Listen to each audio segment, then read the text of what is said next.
नमस्कार। About India channel में मैं अनिल केसी आपका स्वागत करता हूं। अबाउट इंडिया चैनल का वास्तविक उद्देश्य भारत की संस्कृति, भारत की विरासत से आज की युवा पीढ़ी को परिचय कराना है और इसके अंतर्गत आज हम लोग एक श्रृंखला लेकर आए हैं जो एपिसोड नंबर 281 है और यह भारत की सांस्कृतिक गाथा की जो है वह श्रृंखला है। और भारत के इस सांस्कृतिक गाथा के अंतर्गत आज हम लोग जो चर्चा करने जा रहे हैं वह है मीनाक्षी मंदिर। ये मीनाक्षी मंदिर तमिलनाडु के मदुरै नाम के शहर में स्थित है। हम लोग इसी के बारे में हम लोग चर्चा कर रहे हैं, जिसे मैं मानता हूँ कि अमेजिंग टेम्पल्स ऑफ इंडिया में से एक है। तो आइए हम लोग इस मंदिर के बारे में जानने का प्रयास करें। तो निश्चित तौर पर जैसा कि मैंने बताया कि तमिलनाडु राज्य के मदुरै नगर में मीनाक्षी मंदिर स्थित है और यह मंदिर मीनाक्षी मंदिर किसको समर्पित है? तो देवी मीनाक्षी। देवी मीनाक्षी वास्तव में देवी पार्वती का रूप है और यह मंदिर उनको ही समर्पित है। देवी पार्वती यानी जो है वह भगवान शिव की पत्नी। मदुरै की जो तमिलनाडु की सांस्कृतिक राजधानी मानी जाती है। यानी मदुरै को अगर हम लोग तमिलनाडु के संदर्भ में देखा जाए तो तमिलनाडु की वास्तव में राजधानी जो है वह चेन्नई है, लेकिन इसकी जो सांस्कृतिक राजधानी है वह मदुरै है। और यह वैगई नदी के तट पर स्थित नगर है, जो कमल के फूल की आकृति कहा जाता है कि ये कमल की फूल की जो आकृति है उसी आकृति में बसा हुआ एक नगर है। तो आइए देखते हैं हम लोग ये तमिलनाडु, और तमिलनाडु के मैप में यही जो है वह मीनाक्षी मंदिर का जो है वह सिंबल दिखाया गया है, जो हम लोग कह सकते हैं मदुरै शहर है। और यही जो है वह ये मदुरै जो है वह की भूमि। और देखिएगा कि ये वैगई नदी है, मैं इसको थोड़ा हाईलाइट कर रहा हूँ। ये वैगई नदी है और वैगई नदी के ही जो है वह दक्षिण में यहाँ यही उसके दक्षिण स्थित में हम लोग कहें तो यहाँ मीनाक्षी मंदिर स्थित है। ठीक, अगर मीनाक्षी मंदिर के अगर जो है वह परिदृश्य को मानचित्र के द्वारा यानी मैप के द्वारा उसके मंदिर के प्रांगण को देखने का प्रयास किया जाए तो देखिए क्या है। ये है दक्षिण की दीवार और ये जो है वह उत्तर की दीवार है। ठीक, ये ईस्ट की और ये जो है वेस्ट की दीवार, और ये पूरी तरीके से प्रांगण में है। यानी ये पूरी तरीके से प्रांगण में यानी कि भव्य जो है वह दीवारों से घिरा हुआ है और इसमें 4 बड़े गोपुरम हैं, 1 2 3 4। हालांकि इस 4 के अलावा भी गोपुरम और भी हैं, जैसे 1 2 3 4 5 6 7 और 8। इस प्रकार के ये गोपुरम जो है वह हैं। यानी इस प्रकार के ये छोटे गोपुरम हैं, लेकिन भव्य जो गोपुरम है वो 4 गोपुरम है। यहाँ मंदिर के इस भाग में एक जो है वह सरोवर है और मंदिर के इस भाग में जिसे हम कहते हैं 1000 पिलर्स जो है वह हम लोग कहें तो ये जो है वह 1000 पिलर जो है वह है। ठीक है, 1000 पिलर्स। और जो है वह जो मंदिर है मीनाक्षी मंदिर ये है। और ये जो सुंदेश्वर मंदिर यानी कि भगवान शिव को जो है वह समर्पित मंदिर है, सुंदेश्वर मंदिर। आइए हम लोग फिर से इसको कंप्यूटराइज डायग्राम से के द्वारा देखने का प्रयास करें तो ये जो है वह सुंदेश्वर मंदिर, ये मीनाक्षी मंदिर और ये साउथ का गोपुरम, ये टैंक, ये 1000 पिलर्स जो है वह जो मंडपम कहा जाता है वो जो है वह स्थित है। आइए अब ये जो वास्तविक चित्र है इस जो है मंदिर का, ये वास्तविक चित्र है और इस वास्तविक चित्र में हम लोगों को यहाँ टैंक दिख रहा है, ये मीनाक्षी मंदिर है, ये जो सुंदेश्वर मंदिर है और ये 1000 पिलर्स जो है वह मंडपम और ये भव्य गोपुरम जो है वह हमें विहंगम दृश्य देखने को मिल रहा है इस जो है स्थित का। मान्यता, अब मदुरै शहर काफ़ी बड़ा हो गया, लेकिन मान्यता यह थी कि मदुरै शहर के प्रत्येक कोने से जो है वह इसके गोपुरम को देखा जा सकता था। और इसकी जो चारों तरफ दीवारें हैं वो दीवारें जो है वह काफ़ी ऊंची जो है वह दीवारें हैं, ताकि जिससे जो है वह अंदर कोई भी गतिविधि वो दिखाई नहीं देती है। अब देखिए इस मंदिर का निर्माण, ये वैगई नदी के दक्षिण पर स्थित है। इस मंदिर का निर्माण जो है 1623 से 1655 के बीच जो है वह हुआ और इनमें पांड्य शासकों की भूमिका जो है वह अधिक होती है। और पांड्य शासक का जो राजकीय चिन्ह है वो राजकीय चिन्ह मछली जो है वह था, और मछली जो है वह के आकार की जो है वह मछली के आकार की आँख वाली देवी, मछली के आकार की आँख वाली देवी के रूप में देवी मीनाक्षी जो है वह की पहचान जो है वह होती है। यानी देवी मीनाक्षी कौन है, तो वो है मछली के आकार की आँख वाली जो है वह देवी, जो देवी पार्वती हैं। तो ये मदुरई में। अब मुद्दा है कि जो है वह मदुरई में ही जो है वह माँ पार्वती का जो है वह मंदिर क्यों बनाया गया। तो देखिए क्या है, पौराणिक कथाओं यानी दक्षिण भारत की जो पौराणिक कथाएं हैं, उन पौराणिक कथाओं के अनुसार भगवान शिव और देवी पार्वती का विवाह जो है मदुरई में हुआ। इनका विवाह जो है वह मदुरई में हुआ है, और इसलिए जो है वह इस स्थल को पवित्र माना जाता है। यानी ये जो पवित्रता है इसके पीछे जो है वह पौराणिक कथा की मान्यता है। और इस मंदिर के प्रांगण में जो है वह भगवान विष्णु द्वारा देवी पार्वती का कन्यादान करते हुए जो है वह प्रतिमा स्थापित है। तो कथा जो है वह जो प्रचलित है वह ये है कि देवी पार्वती जब जो है वह भगवान शिव से विवाह करना चाहती थी, तो देवी पार्वती के जो पिता थे वह इस विवाह के लिए राजी नहीं हुए रहे थे, और उन्होंने कन्यादान करने से इनकार कर दिया था। तब भगवान शिव जो है वो देवी पार्वती के बड़े भाई के रूप में प्रकट हुए, और उन्होंने जो है वह देवी पार्वती का कन्यादान जो है वह किया। तो ये जो है वह मीनाक्षी जो है वह देवी, और ये जो है वह प्रतिमा जो है वह स्थापित है मंदिर के प्रांगण में, जिसमें देखिएगा कि ये भगवान विष्णु हैं, और जो है वह ये भगवान जो है वह ये शिव, और ये जो है वह देवी पार्वती जो कन्यादान जो है वह करती हुई जो है वह मुद्रा की जो प्रतिमा है वह स्थापित दिखाई जो है वह दे रही है। अब देखिए इस मंदिर का जो स्थापत्य है वह कहा जाता है कि अद्भुत और आश्चर्य जो है वह, इसीलिए आधुनिक जो है वह विश्व के आश्चर्य की बात करें हम, तो जैसे मध्यकालीन विश्व के आश्चर्य हैं, आधुनिक विश्व के आश्चर्य हैं, प्राचीन विश्व के आश्चर्य हैं, इसके बाद पूरे होल जो है वह विश्व के आश्चर्य हैं, यानी विश्व के 7 आश्चर्य अलग है। ऐसे ऐसे सब मतलब कई कैटेगराइज में आश्चर्य की सूची बनी हुई है। तो आधुनिक विश्व के आश्चर्य में जो है वह इसमें एक जो है वह इनको स्थान जो है वह प्राप्त है। अब मंदिर का विशाल जो प्रांगण है उसमें जो है वह घिरा हुआ है, और बाह्य और आंतरिक दीवारों में 12 गोपुरम जो है वह प्रवेश द्वार बने हुए हैं। जैसा संख्या मैंने बताया था, 8 छोटे हैं और 12 और 4 जो है वह बड़े हैं। इस प्रकार जो है वह टोटल 12 गोपुरम जो है वह बने हुए हैं। गोपुरम अर्थात प्रवेश द्वार, जो विशालकाय आकृति में मैंने दिखाया था गोपुरम बने हुए हैं। इनमें से 4 गोपुरम बड़े विशाल आकृति के हैं, और इन चारों गोपुरम की में जो फ्लोर्स की संख्या है, तलों की संख्या है, वह 9 है। हर में 9 जो है वह फ्लोर्स बने हुए हैं। जैसे बिल्डिंग होते हैं, बिल्डिंग में जो है वह अलग अलग फ्लोर होते हैं, वैसे ही गोपुरम में 9 फ्लोर जो है वह है।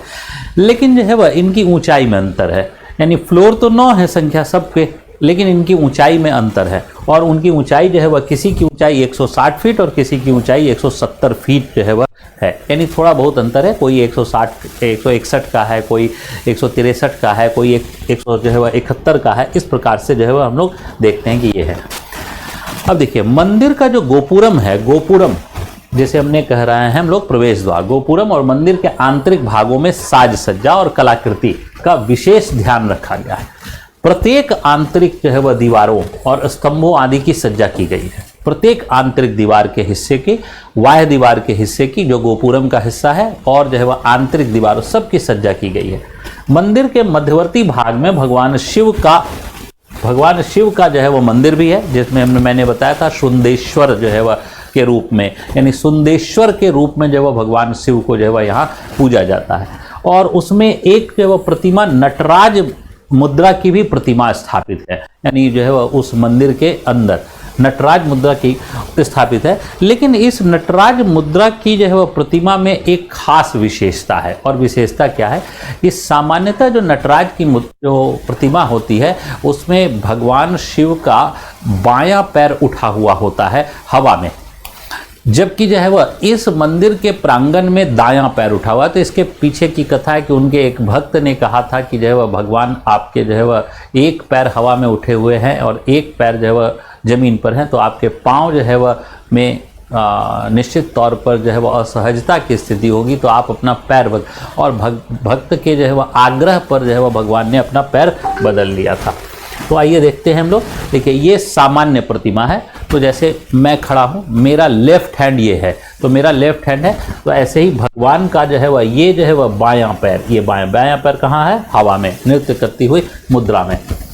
और जो है अब ये जो मंदिर प्रांगण में स्थित है वो ये, अब जो है वह देखिए ये मेरा राइट हैंड और भगवान की जो है वह राइट हैंड की जो है वह क्या जो पैर है वह हवा में है। तो ये जो है वह इसकी विशेषता जो है वह देखी जाती है। मंदिर के प्रांगण में देखा जाता है तो मैंने बताया था कि एक सरोवर है, जिस सरोवर का नाम जो है वह पुष्करणी जो है वह रखा गया है। और ये मान्यता है कि देवताओं के राजा इंद्र जो है उन्होंने स्वर्ण कमल जो है वह यहीं से तोड़े थे। यानी देवताओं के राजा स्वर्ण के पास स्वर्ण कमल है, वो स्वर्ण कमल कहाँ से लाया था? तो इसी सरोवर से जो उन्होंने स्वर्ण कमल लाया था। अब ये जो सरोवर है, इस सरोवर के चारों तरफ जो है वह एक गलियारा जो है वह है और इसकी चौड़ाई 120 फीट और लंबाई जो है वह 165 फीट जो है वह, यानी लंबाई चौड़ाई जो है वह इस प्रकार जो है वह हम लोग देखते हैं। अब दर्शन करने के लिए जो भक्त आते हैं, यानी देवी जो है वह मीनाक्षी का दर्शन करने के लिए, वो जो है वह इस सरोवर की जो है वह परिक्रमा करते हैं। तो परिक्रमा जो है वह इसलिए करते हैं क्योंकि इसकी परिक्रमा करने से जो है वह माना जाता है कि उन्हें अधिक फल की प्राप्ति होती है। ये देखिए ये सरोवर है और इस सरोवर के चारों तरफ गलियारा है, इसी की परिक्रमा जो है वह करते हैं भक्तगण। और यहाँ पर सिंबॉलिक जो है वह रूप से एक स्वर्ण कमल बना दिए गए हैं ये इस सरोवर में। और ऐसे भी सरोवर जो है वह दक्षिण भारतीय मंदिर की जो है वह द्रविड़ स्थापत्य कला की एक विशेषता रही है। यानी प्रत्येक जो है वह दक्षिण भारत के मंदिर में एक सरोवर जो है वह जरूर उपस्थित होता है। और उसके पीछे का एक जो है ज्योग्राफिकल कारण है कि यहाँ पर की जो नदियाँ होती हैं वो मौसमी नदियाँ होती हैं और मौसमी नदियों में जो है वह जल वह हमेशा नहीं होता है, इसलिए सरोवर की जो है वह स्थापना की जाती है ताकि मंदिर के जो है वह की जो ज़रूरत है उन ज़रूरतों को निर्बाध रूप से पूरा किया जा सके। ये सरोवर है और इसी सरोवर के चारों तरफ ये गलियारा मैंने बताया था और यहाँ पर ये स्वर्ण कमल जो है वह दिखाई दे रहा है। उसके बाद ये जो है वह थोड़ा शाम का संध्या कालीन का दृश्य है और इसमें मंदिर के चारों तरफ ये गलियारा और ये स्वर्ण कमल जो संध्या काल में जो है वह बड़ा भव्य जो है वह दृश्य जो है वह प्रस्तुत करता है। अब देखिए मंदिर के प्रांगण में ही जो है वह एक मैंने बताया था पहले ही शुरुआत में कि एक जो है मंडप है जिसमें जो है वह 1000 पिलर्स हैं, तो उसे सहस्त्र स्तंभ मंडप जो है वह कहा जाता है। नाम है उसका जो है वह सहस्त्र जो है वह मंडप, पर एक्चुअल में सहस्त्र का अर्थ होता है 1000, लेकिन उसमें 1000 पिलर्स नहीं है बल्कि 985 स्तंभ है, यानी 985, यानी 1000 से 15 कम है, लेकिन इसका नाम जो है वह सहस्त्र जो है वो बड़ा। प्रत्येक स्तंभ पर जो है वह शिल्पकारी जो है वह प्राप्त होती है और ये जो शिल्पकारी है वो द्रविड़ शिल्पकारी का एक बेहतरीन नमूना जो है वह माना जाता है। तो क्या है इसमें देखिए ये सहस्त्र मंडप है और इसमें जो है वह हर एक जो है वह जगह पर अपनी जो है वह कलाकृति जो है वह बनी हुई है इसमें। और इसकी कुछ जो है और भव्य तस्वीरों को मैं दिखाता हूँ। ये देखिए जो है वह ये भव्य तस्वीरें हैं जिसमें स्तंभों पर जो है वह द्रविड़ स्थापत्य कला के रूप में जो है वह पशु की आकृति, मानव की आकृति, यक्षगण की आकृति आदि की जो है वह बने हुए हैं। ये भी जो है वह देखिए उसी मंदिर प्रांगण के अंदर का जो है वह स्तंभ पर बना हुआ जो है वह शिल्पकार है और शिल्पकारी है और वह शिल्पकारी जो है वह बड़ी अद्भुत जो है वह दृश्य प्रस्तुत करता है। अब देखिए तो स्तंभ मंडप जो हम लोग देख रहे हैं सहस्त्र मंडप, उसके जो है वह पश्चिम में जो है वह एक संगीतमय मंडप भी स्थित है और उस संगीतमय मंडप की जो विशेषता है वह है कि प्रत्येक स्तंभ में थाप अगर दीजिए, यानी थाप का मतलब है कि उस पर जो है वह थोड़ी जो है वह अपनी थपली बजाइए, तो थाप देने से जो है वह क्या होता है कि अलग अलग स्वर जो है वह सुनाई देते हैं। यानी अलग अलग स्वर, कोई ऐसा नहीं कि अलग अलग शोर सुनाई देता है, स्वर अलग अलग स्वर जो है वह सुनाई देते हैं, इसलिए उसे संगीतमय मंडप की जो है वह का नाम जो है वह दिया गया है। स्तंभ मंडप के दक्षिण में कल्याण मंडप स्थित है। अब कल्याण मंडप का तात्पर्य क्या है? कल्याण मंडप जो है वह मंडप होता है जहां देवी देवताओं का जो है वह वैवाहिक समारोह कराया जाता है और ये दक्षिण भारत के मंदिरों की एक अद्भुत विशेषता रही है। तो यहीं पर जो है वह कराया जाता है जहां प्रतिवर्ष चैत्र मास में, यानी जो हिंदी तिथि है उसके अनुसार से चित्राई उत्सव मनाया जाता है और इस उत्सव में शिव और पार्वती के विवाह का आयोजन जो है वह होता है। ठीक है, हालांकि ये चित्राई उत्सव जो है वह चैत्र माह में जो है वह होते हैं और के अलावा शिवरात्रि जो है वह अलग है, जो उत्तर भारत के अनुसार विवाह की तिथि है, और दक्षिण भारत की मान्यताओं के अनुसार से यह विवाह की तिथि है। तो इसके अलावा इसमें फिर भी नवरात्रि और शिवरात्रि, इसमें भी बड़े धूमधाम से जो है वह आयोजन जो है वह होता है, यानी उत्तर भारत का भी प्रभाव है, जिसमें हम लोग कह सकते हैं शिवरात्रि का पर्व मनाया जाता है। लेकिन जो है वह निश्चित तौर पर जो चितराई उत्सव है वह उनके यहाँ से जो है वह उनके हिसाब से विवाह की तिथि जो है वह है। और ये जो है वह हम लोग देख सकते हैं कि मंदिर का जो विहंगम दृश्य है, ये सभी गोपुरम के साथ जो है वह लेते हुए, ये जो है वह ये मीनाक्षी देवी का मंदिर और ये जो है वह शुंदेश्वर जो है वह मंदिर हमें दिखाई जो है वह दे रहा है। और ये जो है वह जो मदुरई जो है वह में ही वहाँ पर मैंने कहा था आंतरिक भागों में काफ़ी साज सज्जा है, तो आंतरिक भागों में साज सज्जा में इस प्रकार की मूर्ति की स्थापना जो है वह की गई है, जहाँ लॉर्ड शिवा जो है वह बैठे हुए हैं। इसी प्रकार जो है वह हम लोग देखें तो गोपुरम की वाह दीवार, जो गोपुरम है, ये गोपुरम को मैंने अभी बताया था, फिर से बता दूं कि ये जो है वो विशाल गोपुरम, यही सब विशाल गोपुरम है। ये सब गोपुरम, जिसे प्रवेश द्वार कहा जाता है, और कोई संरचना नहीं, सब 9 मंजिल इमारत है। तो इस गोपुरम के बाह्य दीवारों पर इस प्रकार की जो है वह शिल्पकार जो है वह बने हुए हैं, और शिल्पकारी में जो है वह अलग अलग चीज़ों का जो है वह एक कहा जाए कथानक प्रस्तुत किया जाता है, जिसमें जो है वह देखिए क्या है कि जैसे भगवान विष्णु का नरसिंह अवतार जो है वो है, और जो है वह यहाँ हिरण्याकश्यप का जो है वह वध जो है वह हो रहा है। तो इस प्रकार से जो है वह ये जो मंदिर है, ये मंदिर जो है मूल रूप से तो जो है वह शैव परंपरा से जुड़ा हुआ है, लेकिन जो है वह भगवान विष्णु को भी जो है वह पर्याप्त स्थान प्राप्त जो है। तो इस श्रृंखला में हम लोग यहीं तक जो है वह रखते हैं। तब तक के लिए मैं अनिल केसी आप सबका धन्यवाद करता हूँ। जय हिंद।